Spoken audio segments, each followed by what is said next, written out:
So you may have heard that China is making some waves about a possible visit from Pelosi to Taiwan. China says it will shoot Pelosi's plane down if she travels to Taiwan under U.S. fighter escort.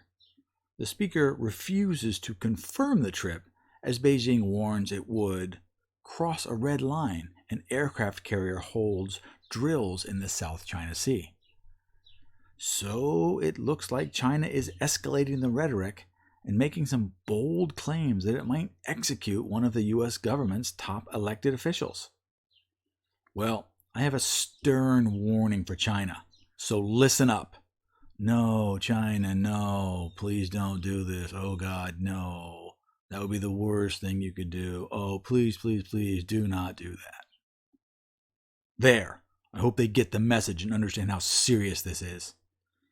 But in all reality, there are some things to be concerned about.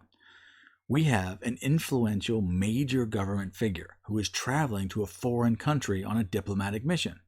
The country in question is going through a bit of trouble with a neighboring region that they are trying to bring into their country to become a unified state of sorts. Now, they say that history doesn't always repeat, but it does rhyme. Let's take a look back at another influential major government figure who is traveling to a foreign country on a diplomatic mission. The country in question is going through a bit of trouble with a neighboring region that they're trying to bring into their country to become a unified state of sorts. I'm talking about Austria, the United States of Greater Austria, Serbia, and the Archduke Franz Ferdinand.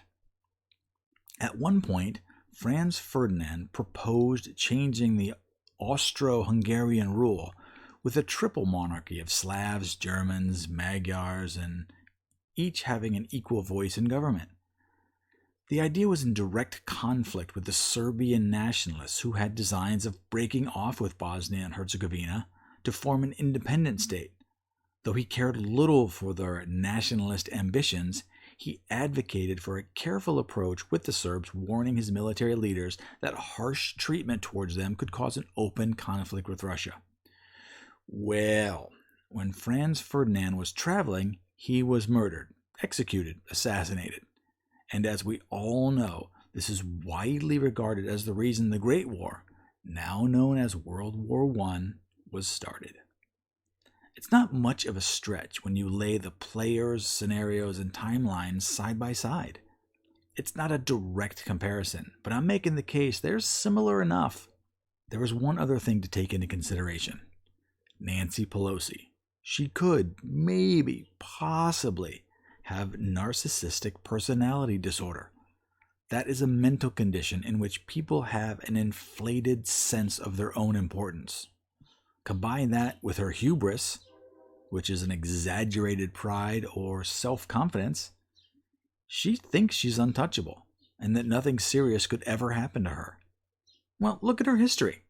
She's made a fortune illegally inside trading on Wall Street. Her husband got caught drunk driving and she just had to make a phone call. She tried to impeach the president twice and she never gets any consequences. Based on the evidence, she can do whatever the hell she wants and there will never be any consequences. So of course she thinks she can do absolutely whatever she wants. But China, they don't put up with a lot of crap.